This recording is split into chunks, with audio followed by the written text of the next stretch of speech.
चलो, non current long term liabilities की second part में आप सभी का स्वागत है। फर्स्ट पार्ट आई होप आप सबने अच्छे से देखा, अच्छे से प्रैक्टिस किया है एंड 1 घंटा तो उसी में लग गया, तो मेरे ख्याल से और काफ़ी देर लगेगी। ये रीडिंग लगभग 8 पन्ने की है, तो मेरे अंदाजे से यहाँ से भी 1 डेढ़ घंटा लग सकता है। अगेन ये मेरा सिर्फ अंदाज़ा है, आपको पता ही है मैं ओवरशूट कर जाऊंगा, बट फिर भी let's get started with our reading now. आज का हमारा जो टारगेट है वो यही है कि लर्निंग आउटकम ए बी और सी डी जितने भी हो सके लर्निंग आउटकम्स करें। आज सच्ची बताऊं तो बहुत एक्सटेम्पो में आया हूँ, because having done the first part recording जो कि मैंने आज ही रिकॉर्ड किया है, तो उसके बाद आपको चैप्टर पे इतनी अच्छी ग्रिप आ जाती है ना that you don't even need to rehearse. तो मैं थोड़ा रिस्क ले रहा हूँ, इम्प्रॉम्प्टू आ रहा हूँ, लेकिन I think it is going to be a good one. तो स्टार्ट करते हैं हम लोग लर्निंग आउटकम ए बी से। कह सकता हूँ कि ये लर्निंग आउटकम थोड़ा फिक्स्ड इनकम से ज़्यादा रिलेटेड है। ऑब्वियसली उनको ज़्यादा फायदा होगा जिन्होंने फिक्स्ड इनकम पहले देखा हुआ है। जिनको नहीं देखा हुआ है कोई बात नहीं, यहाँ सीख लो, फिक्स्ड इनकम में थोड़ा बहुत हेल्प करेगा। तो एक एक करके यहाँ पे चीज़ें समझनी शुरू करते हैं। Learning outcome A and B जो आपको यहाँ पे इसका नाम दिख रहा है वो ये है, describe the initial recognition, initial measurement and subsequent measurement of the bonds. साथ में describe effective interest method and calculate interest expense, amortisation of bond, discount premium and interest payments. यानी कि जो आपने फर्स्ट पार्ट में जितना कुछ सीखा है उसी सब चीज़ों को थियोरेटिकली यहाँ पे कंप्लीट करना है। Having done the practicals I think आप कनेक्ट कर जाओगे, अदरवाइज दिक्कत होगा, ये मैं आपको बता देता हूँ। सो जिन बच्चों ने शिद्दत से फर्स्ट पार्ट नहीं किया है उनको कर लेना चाहिए। चलो हो गया, डरा दिया। अब आते हैं अपने learning outcome A and B में। बहुत सिंपल सिंपल सी यहाँ पे बातें हैं। अब देखो कुछ चीज़ें जो फिक्स इनकम से रिलेटेड है मैंने कॉपी पेस्ट किया है, मैं आपको बताता हूँ क्या है ये वाला सेक्शन। कैसे कॉपी पेस्ट है, बहुत सिंपल है। जब आप फिक्स इनकम पढ़ोगे ना तब आपको समझ में आएगा कि किसी भी बॉन्ड के जो फ्यूचर कैश फ्लोज होते हैं उनको डिस्काउंट करने के लिए आपको एक डिस्काउंट रेट चाहिए। ठीक है, वो डिस्काउंट रेट होती है market rate at issuance, market rate at issuance. इस पॉइंट पे मैंने अपने फर्स्ट पार्ट में भी काफी ज्यादा एम्फेसिस किया है। तो उस रेट को आपको लेना है, that becomes the yield, and जिस रेट पे आप कूपन्स दे रहे हो उस रेट को हम बोलते हैं कूपन रेट। गजब की बात यह है कि कूपन रेट और आपकी जो यील्ड होती है इन दोनों के बीच में एक रिलेशनशिप होता है। ठीक है, ऑल्दो दोनों कनेक्टेड नहीं है एक दूसरे से, पर you can relate both of them and you can tell कि आपका बॉन्ड प्रीमियम पे इशू होगा, डिस्काउंट पे होगा कि पार पे होगा।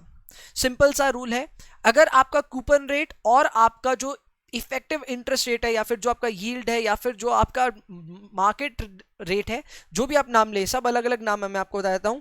आप इसे यील्ड कहें, ठीक है, आप इसे मार्केट रेट कहें, आप इसे इफेक्टिव इंटरेस्ट रेट कहें, जो भी कहें सब यही बात है, सारा मतलब एक ही है। ठीक है, सो बेसिकली यील्ड और कूपन को हम कंपेयर करें, if your coupon and your yield are equal तो फिर आपका bond will be issued at पार।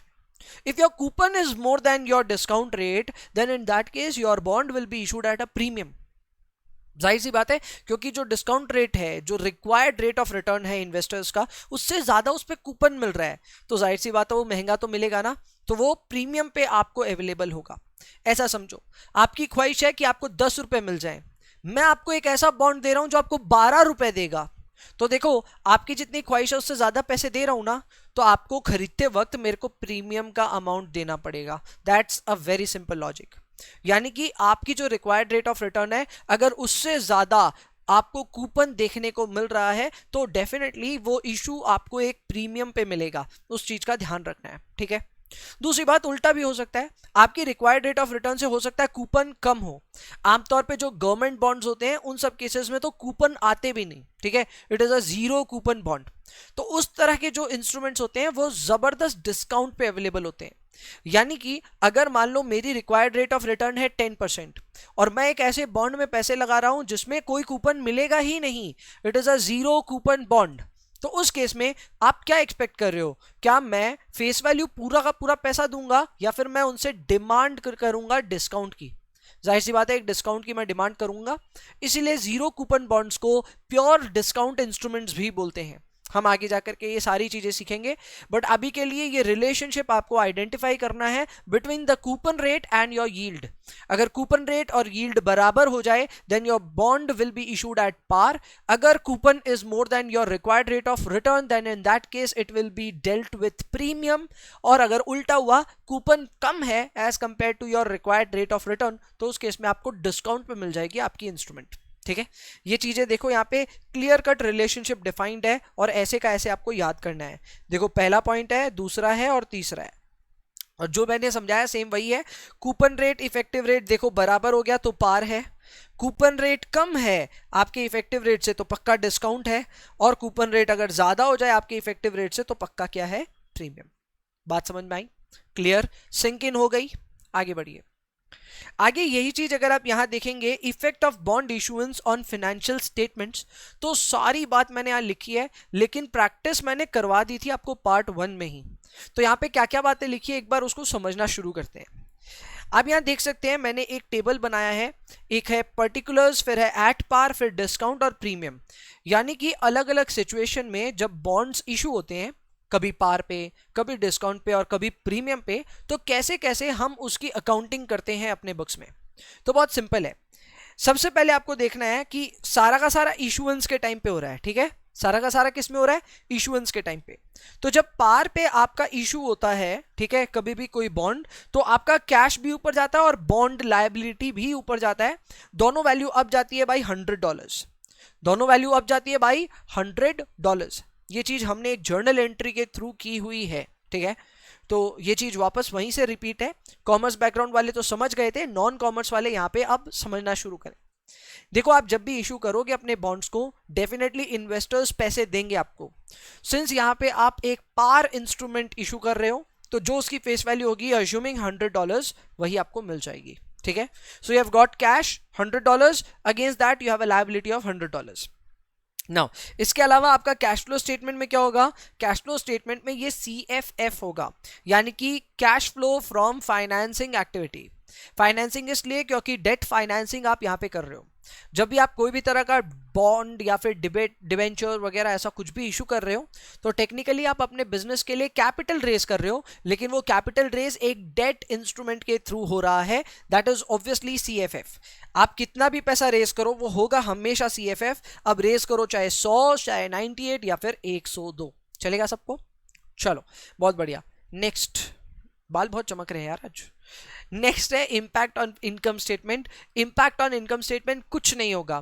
क्यों नहीं होगा ये याद करो, जर्नल एंट्री मैंने ईयर 0 पे जब पोस्ट कराई थी तो फिर सिर्फ एक जर्नल एंट्री पोस्ट कराई थी, वो थी bank account debit to bond liability.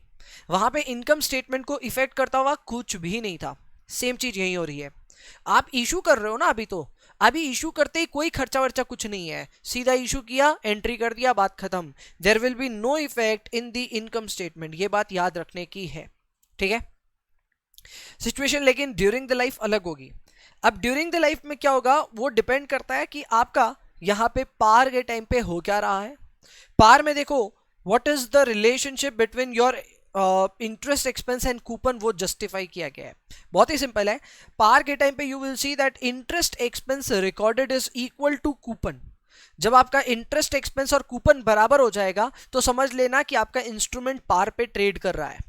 वहीं पे if your interest expense is more than the coupon, तो इसका मतलब ये हो गया कि आपका जो बॉन्ड है वो डिस्काउंट पे इशू हुआ था। किस पे हुआ था इशू? डिस्काउंट पे, because your interest expense is more than your coupon. वहीं पे अगर आपका interest expense is less than the coupon, तो समझ लेना कि ये प्रीमियम पे इशू हुआ था। ठीक है, अब ऐसे में क्या होगा, अमोर्टाइजेशन होगा। याद आ रहा है? देखो आपका जो इंटरेस्ट एक्सपेंस है उसको कैलकुलेट करने का अलग अलग यहाँ पे फॉर्मूला है। मैंने इसको अलग अंदाज से समझाया था और यहाँ पे एक अलग अंदाज है, बट यू कैन रिलेट। यहाँ पे आपको फॉर्मूला दिया है कि इंटरेस्ट एक्सपेंस जब पार पे इशू होगा तब तो कूपन और इंटरेस्ट एक्सपेंस एक बराबर है, तो formula will be interest expense is equal to coupon. But जब बात होगा अपना डिस्काउंट के केस में, तब interest expense will be coupon plus amortization. क्योंकि यहां पे कूपन का अमाउंट कम है तो उसमें थोड़ा सा अमोर्टाइजेशन ऑफ डिस्काउंट जोड़ा जाएगा, तब जाकर के हमारी वैल्यू आएगी जिसे हम कहेंगे इंटरेस्ट एक्सपेंस। ठीक है, सो यहां पे इंटरेस्ट एक्सपेंस का फॉर्मूला है coupon plus amortisation of discount. और वहीं पे जब प्रीमियम की बात करें उस समय आप लेंगे कूपन जो कि ज्यादा बड़ा वैल्यू है, उसमें से अमोर्टाइजेशन ऑफ प्रीमियम को आप माइनस कर देंगे। जहां तक बात है इन फॉर्मूलाज की, तो ये देखो ये कोई नए फॉर्मूले नहीं है। अगर आपको कोई भी दिक्कत है तो अपने नोट्स चेक कीजिए पार्ट 1 से, और वहां पे ये सब फॉर्मूले अलग स्टाइल में आपको प्रेजेंट किए हुए थे। सो इट्स नथिंग न्यू, सारे फॉर्मूले वहां बताए हुए हैं, मैं यहां मेहनत नहीं कर रहा हूं। ठीक है, चलो next up is carrying value का क्या होगा। तो कैरिंग वैल्यू भी हमने देखा हुआ है। कैरिंग वैल्यू पार के केस में ना कभी बदलेगा ही नहीं, it will always remain at $100, यानी कि अपने फेस वैल्यू पे रहेगा। प्रॉब्लम डिस्काउंट के टाइम पे ये होती है कि उस केस में जो आपका सीवी होता है वो उसके फेस वैल्यू से कम होता है। सो जाहिर सी बात है सीवी की वैल्यू धीरे धीरे बढ़ती रहती है। एग्जाम्पल के तौर पे अगर आपने कोई इंस्ट्रूमेंट को $90 पे इशू किया, उसका फेस वैल्यू $100 था, तो ओवर टाइम आपकी जो ये वैल्यू है कैरिंग वैल्यू वो बढ़ती जाएगी until it reaches 100। So this is what you will witness. तो जाहिर सी बात है आपकी जो carrying value of the bond है over the term it will increase. Premium में उल्टा होने वाला है, the carrying value is already more than the face value. ठीक है, यहाँ पे आपकी कैरिंग वैल्यू 110 है और आपकी फेस वैल्यू 100 है, तो ये नीचे आने वाली है value. That means your carrying value will be decreasing over time. So ये वो अपना कैरिंग वैल्यू को लेकर के कहानी। Got the point. So carrying value at par CV is equal to FV, तो वहां तो कोई अमोर्टाइजेशन का प्रॉब्लम ही नहीं है। In case of discount is being amortized, so value of CV is going to increase. In case of premium, the value of premium is getting amortized, so thereby उसकी value घट रही है। ठीक है,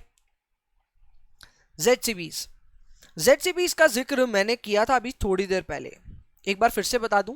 ZCBs ऐसे instruments होते हैं जिनमें कोई कूपन ही नहीं आता। यानी कि मान लो 3 साल का कोई इंस्ट्रूमेंट है, आपने कुछ पैसे देकर के उसको खरीद दिया, आपको 3 साल तक 1 रुपया नहीं मिलेगा, और 3 साल बाद जो मिलेगा वो सिर्फ फेस वैल्यू मिलेगा। आप सोच रहे होंगे यार ये कैसी इन्वेस्टमेंट है, मतलब फेस वैल्यू ही मिलना है और हमको कूपन भी नहीं मिलेगा, हमको इन्वेस्ट ही नहीं करना, छोड़ो। तो एक्चुअल में ये एक्साइटिंग होते हैं इंस्ट्रूमेंट्स। इन इंस्ट्रूमेंट्स में क्या होता है, आपको भले ही लास्ट में $100 मिलेगा, ठीक है, लेकिन ये 3 साल बाद मिल रहा है ना, तो आज $70 में ये इशू हो जाएगा। आपकी जो मन की भूख है वो सारी पूरी हो जाएगी, बिकॉज अगर आज $70 में आपको मिलता है और 3 साल बाद अगर आपको $100 मिल रहा है, तो कैलकुलेटर चलाना सब जानते हैं, take the calculator out, do the maths, आपका I/Y फिर भी कुछ ना कुछ आ जाएगा, and that is going to be your rate of return. So obviously you can work out that. आपको समझ में आ रहा है कि हाँ भैया, अगर कोई इंस्ट्रूमेंट है जिसको डिस्काउंट पे इशू किया जाए और बाद में भले ही उस पर कूपन दिया ही ना जाए, लेकिन लास्ट में उसमें फेस वैल्यू मिल जाए, तो भी ये इंस्ट्रूमेंट खराब नहीं है। इस तरह के इंस्ट्रूमेंट को हम बोलते हैं ZCB। क्या बोलते हैं? ZCB। इसका और एक नाम है प्योर डिस्काउंट इंस्ट्रूमेंट, जो कि समझ में ही आ रहा है क्योंकि इसका पूरा मैकेनिज्म ही है डिस्काउंट। अगर डिस्काउंट मिला तो ही हमने इन्वेस्ट किया, नहीं तो हम क्यों ही कर रहे थे। सो इसलिए इसका दूसरा नाम भी एकदम एप्ट बैठता है। अब इस ZCB के केस में क्या होगा, बहुत सिंपल है। एट इशुएंस आपका कैश और बॉन्ड लायबिलिटी दोनों इंक्रीज होगा। By what amount? That will increase by the amount of CV, यानी कि जितने पे इशू हुआ। इस केस में $70 इज द अमाउंट, यानी कि आप जैसे ही एक ZCB इशू करते हो, इन्वेस्ट करने की बात नहीं हो रही, इशू करने की बात हो रही है। आप जैसे ही एक ZCB इशू करोगे, उतने में आपका कैश बढ़ जाएगा $70 से और आपका बॉन्ड लायबिलिटी भी बढ़ जाएगा $70 से। आप चाहते हो इसको कैलकुलेशन के लिए एक फॉर्मूला यूज कर सकते हो, which is face value minus value of discount. Face value minus value of discount, यानी कि अगर मैं यहां पुट करूं तो it is $100 minus discount value which is 30, so you are left with 70। ठीक है, कुछ नहीं है, जबरदस्ती का फॉर्मूला बनाया गया है, बट ठीक है, नजर तो आया। चलो, ये हुआ अपना इशुएंस के टाइम पे, कोई लफड़ाबाजी नहीं, कोई इनकम स्टेटमेंट में कुछ भी बदलाव नहीं। जो भी होना है बैलेंस शीट में होना है। कैश बढ़ेगा, बॉन्ड लायबिलिटी बढ़ेगा by the amount of issue proceeds which is $70 in this case. अब ये होगा कि ड्यूरिंग लाइफ आपको इंटरेस्ट एक्सपेंस तो रिकॉर्ड करना ही होगा। अब यहां इंटरेस्ट एक्सपेंस को रिकॉर्ड करने के लिए हम यूज करेंगे इफेक्टिव इंटरेस्ट रेट मेथड। उसमें क्या करते थे, इंटरेस्ट एक्सपेंस के लिए we use to take the opening book value of the loan multiplied it with the market rate at issuance. आप अगर ये काम यहां पे भी करेंगे तो आपका इंटरेस्ट एक्सपेंस का वैल्यू आ जाएगा। यू कैन सी यहाँ पे लिखा हुआ है interest expense is equal to opening CV into effective interest rate, यानी कि the market rate at issuance. तो ये फॉर्मूला देखा देखा लगना चाहिए, जाना पहचाना लगना चाहिए, ये हमने देखा है अपने फर्स्ट पार्ट में। नेक्स्ट आपको यहां पे दिख रहा है कि डिस्काउंट अपने आप ग्रेजुअली अमोर्टाइज हो जाएगा।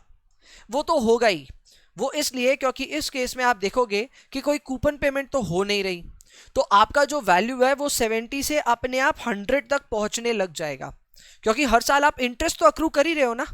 सपोज करो 70 है, उसमें इंटरेस्ट जुड़ गया 10 का, तो अब कितना हो गया, अगले साल $80 हो गया उसका वैल्यू। फिर उसमें और $10 सपोज करो जुड़ गया, तो वो अगले साल 90 हो गया। उसमें और $10 जुड़ गया तो अगले साल $100 हो गया। तो वैल्यू तो कन्वर्ज होगी ना $100 की तरफ। इसी प्रोसेस को हम बोलते हैं अमोर्टाइजेशन ऑफ डिस्काउंट, यानी कि जो शुरुआत में डिस्काउंट था 30 रुपए का या $30 का, वो ओवर द टाइम जीरो हो जाएगा, यानी कि आपने ग्रेजुअली अपने डिस्काउंट को धीरे धीरे करके कम कर लिया। इस प्रोसेस को हम कहते हैं amortisation of discount. Similarly premium का भी अमोर्टाइजेशन होता है, आपको पता होना चाहिए।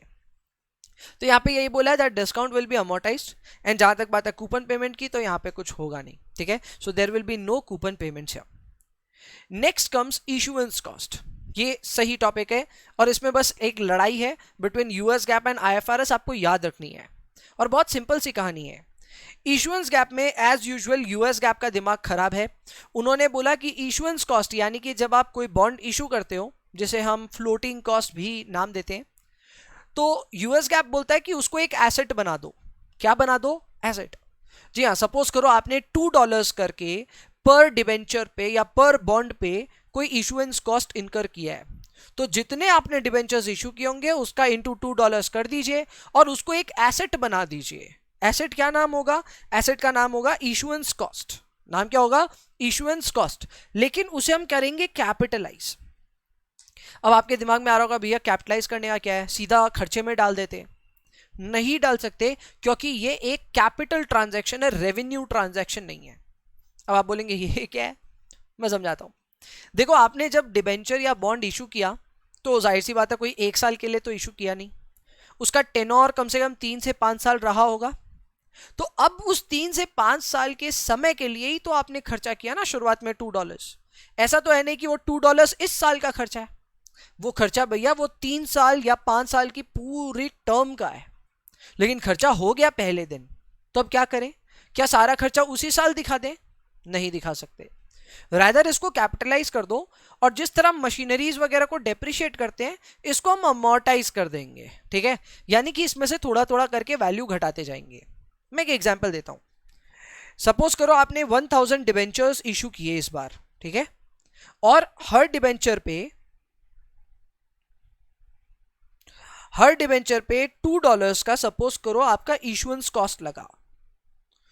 तो यूएस गैप क्या बोलता है ये मैं बताता हूं। यूएस गैप बोलता है देखो भैया, तुम्हारा $2 करके लग गया ना, तो तुम्हारा टोटल कॉस्ट हो गया $2000। Got the point? तो आप एक काम करो, ये $2000 को ना एसेट बना दो। तो आप एसेट में बना के रखो, और जितने साल में आपको इसको अमोर्टाइज करना कर लो। एग्जाम्पल के तौर पे अगर ये इशू 5 साल का रहा होगा, तो एज पर यूएस गैप हमको $400 करके हर साल इस पे अमोर्टाइजेशन दिखाने को मिल जाएगा। ऑब्वियसली ये अमोर्टाइजेशन इनकम स्टेटमेंट में जाके हम दिखा देंगे। होगा कैसा? बहुत सिंपल है। पहले दिन आप एक एसेट खड़ा कर दो, तो इसका नाम दे दो आप, सपोज करो इशुएंस कॉस्ट टू कैश, ठीक है। मैं बार बार जर्नल एंट्रीज इसलिए पोस्ट करता हूं ताकि थोड़ी मदद हो जाए आपकी, ठीक है। और बाद में हर साल आपको इसको अमोर्टाइज करना है, तो आप इसे पीएल अकाउंट में ट्रांसफर कर देना, जिस तरह आप डेप्रिसिएशन करते हैं, ठीक है। So it is going to be issuance cost. लेकिन अब जब ट्रांसफर होगा तो 400 करके होगा। ये 400 कहां से आया? बहुत सिंपल है भैया, $2000 था, 5 साल में अमोर्टाइज करना था, तो $400 हर साल का अमोर्टाइजेशन आ रहा है। वही चीज यहां पे दिखाया है हमने। Got the point? चलो, ये हुआ अपना पहला तो रिक्वायरमेंट अंडर यूएस गैप। समझ में आया आप सबको? चलो, नेक्स्ट है अपना अंडर आईएफआरएस। यूएस गैप समझा चुका हूं मैं। अब आईएफआरएस में क्या होगा? आईएफआरएस वाला बोलता है कि तुमको इतना लफड़ाबाजी करने का दरकार नहीं है, तुम्हारा जो भी इशुएंस प्रोसीड है तुम डायरेक्टली उसी में से इसको नेट कर दो। एग्जाम्पल के तौर पे अगर आपने $100 में बॉन्ड इशू किया होगा पर बॉन्ड, क्लियर है, और $2 आपका उस पर खर्चा लगा भी है, तो आपको IFRS बोलता है कि आप $100 उसकी वैल्यू मत पकड़ो, आप उसकी वैल्यू अपने लिए पकड़ लो $98। यानी कि सिंस एक कैपिटल ट्रांजैक्शन है तो आप सीधा ही अपनी कैपिटल का जो वैल्यू कैपिटल आइटम का वैल्यू है वो इसमें से नेट ऑफ कर दो। सो ऐसा आप काम कर सकते हैं। Got the point? तो यहां पे मैं कहूंगा IFRS ज्यादा लॉजिकल है। वो आपको बोलता है reduce the carrying value of the debt and show it as CFF। देखो दिखाते तो दोनों ही CFF है, क्योंकि ये खर्चा एक फाइनेंसिंग ट्रांजैक्शन से रिलेटेड है, तो जाहिर सी बात है ये खर्चा तो फाइनेंसिंग कॉस्ट ही है, लेकिन दोनों की ट्रीटमेंट ऑब्वियसली काफी अलग है। जहां तक बात है यूएस गैप की, तो वो बोलता है कि तुम्हारा खर्चा हुआ, इसको एक बार के लिए कैपिटलाइज कर दो और बाद में हर साल थोड़ा थोड़ा करके अमोर्टाइज कर देना। वहीं पे IFRS बोल रहा है कि ये सब करने का दरकार नहीं है, सीधा का सीधा अपना जो बॉन्ड से पैसा आया तुम्हारे पास, जो इशू आया, वो इशू में से घटा दो, नेट कर दो एक ही बार में। ये बात बस याद रखने की है कि IFRS और यूएस गैप दोनों ही केस में ये है तो आपका CFF ही, यानी कि कैश फ्लो फ्रॉम फाइनेंसिंग ही है। ठीक है, तो ये बात का हमेशा ध्यान रखना कि there is a subtle difference when treating issuance cost in IFRS versus GAAP. चलेगा? सबको समझ में आया? चलो फर्स्ट पेज देखो कितने आराम से हमने कर लिया, क्योंकि हमने प्रैक्टिकल्स अच्छे से किए हुए थे, तो फर्स्ट पेज को कवर अप करने में ज्यादा जोर नहीं आया। और चीजें अभी बाकी हैं। मेथड्स ऑफ अमोर्टाइजेशन डिस्कस कर दिया था मैंने लास्ट क्लास में कि दो मेथड्स हैं। पहला मेथड है इफेक्टिव इंटरेस्ट रेट मेथड, जिसे मैं बार बार लिख रहा था EIR मेथड, याद आ रहा है? करेक्ट। ये वो मेथड है जिसपे हमने काफी सारे भर भर के प्रैक्टिकल्स किए थे। और जहां तक बात है स्ट्रेट लाइन मेथड का, तो इस पे हमने किया था सीधा अपना एग्जाम्पल नंबर 6। क्लियर है? एग्जाम्पल देखने बहुत जरूरी है, इस पे प्रैक्टिकल्स आएंगे और भर भर के आएंगे, ये चीज का ध्यान रखना। ठीक है, सो डू प्रैक्टिकल्स पार्ट 1 यहां से देखना है। दोनों मेथड में बहुत सिंपल सा बोला गया है। Effective interest rate method obviously is a better method among the two, तो ये दोनों ही जगह अलाउड है। IFRS तो बोलता है यही यूज करना है, यूएस गैप बोलता है तुम ये यूज कर सकते हो। ठीक है, IFRS बोलता है यही करना है और यूएस गैप बोलता है ये यूज कर सकते हो, ध्यान देना। दूसरा, यहां पे इंटरेस्ट कैसे कैलकुलेट हो रहा है? ठीक है, so we are using effective interest rate at issuance. इस पे देखो बात हो चुकी है, एट इशुएंस पे मैंने इतनी बार एम्फेसिस किया है फर्स्ट पार्ट में कि अब तो आपको याद हो गया होगा कि हाँ भैया एट इशुएंस का ही हमें रेट लेना है, we need not take any other rate. Again exam में इंस्टीट्यूट आपके साथ खेलेगा, they will change the interest rate और फिर बोलेंगे बताओ क्या होगा। आपको कुछ नहीं करना, जो रेट आपकी इशुएंस पे है उसी को ध्यान में रखना है। Next step is amortization of premium या डिस्काउंट। यहाँ पे होगा, formula is very simple, take the interest expense minus इसमें से कर दो इंटरेस्ट पेमेंट को। ये इंटरेस्ट पेमेंट एक्चुअल में ये लोग कूपन बोलना चाह रहे हैं यहाँ पे। ठीक है, so take the interest expense, उसमें से कूपन माइनस कर दो। ये काम हमने प्रैक्टिकल्स में किया था पार्ट 1 में। So if you do that you will get your amortisation amount. Clear है? एंड स्ट्रेट लाइन मेथड में बहुत सिंपल है, यहां पे जो अमोर्टाइजेशन ऑफ प्रीमियम या डिस्काउंट होगा वो इवनली डिस्ट्रीब्यूट हो जाएगा, यानी कि constant on per year basis. Constant on per year basis हो जाएगा। इस पे हमने एग्जाम्पल नंबर 6 किया भी था, उसमें 15,000 समथिंग कुछ आया भी था हमारा, जो कि कांस्टेंट अमाउंट था। Obviously straight line method is easier than effective interest rate method, लेकिन अच्छा नहीं है, वो इतना सही नहीं है। ठीक है, सो ये हुआ अपना method of amortisation. Next up is fair value reporting option. ये भी बहुत सही है। आप ये सब इफेक्टिव रेट ऑफ इंटरेस्ट वगैरह ये सब कुछ मत करो। आपको अगर चाहिए कि आपका डेट का अभी मार्केट में क्या वैल्यू चल रहा है, आप वही वैल्यू अपने बुक में दिखाओ। यानी कि इफ यू विश कि आप अपनी मार्केट वैल्यू को अपने बुक्स में दिखा पाओ, तो वो ऑप्शन आपको मिलता है। IFRS और यूएस गैप दोनों बोलता है कि अगर आप चाहो तो आप अपने डेट इंस्ट्रूमेंट की मार्केट से, स्टॉक मार्केट बोलना गलत होगा एक्चुअली, जो भी मार्केट से देख सकते हो आप उसकी वैल्यू, और उसके अनुसार आप उसकी कैरिंग वैल्यू को मेंटेन कर सकते हो। This is known as fair value reporting option. क्या बोलते हैं? Fair value reporting option. Very simple, आपके जितने भी नंबर ऑफ डेट इंस्ट्रूमेंट्स हैं, ठीक है, आप उनको मल्टीप्लाई कर दो with their current market price. Multiply करने से उसकी फेयर वैल्यू आ जाएगी and you can obviously do that. Problem ये होगा कि हर साल आपका जो डेट इंस्ट्रूमेंट है वो तो मार्केट में वॉलेटिलिटी है, तो उसका प्राइस बदलते रहेगा।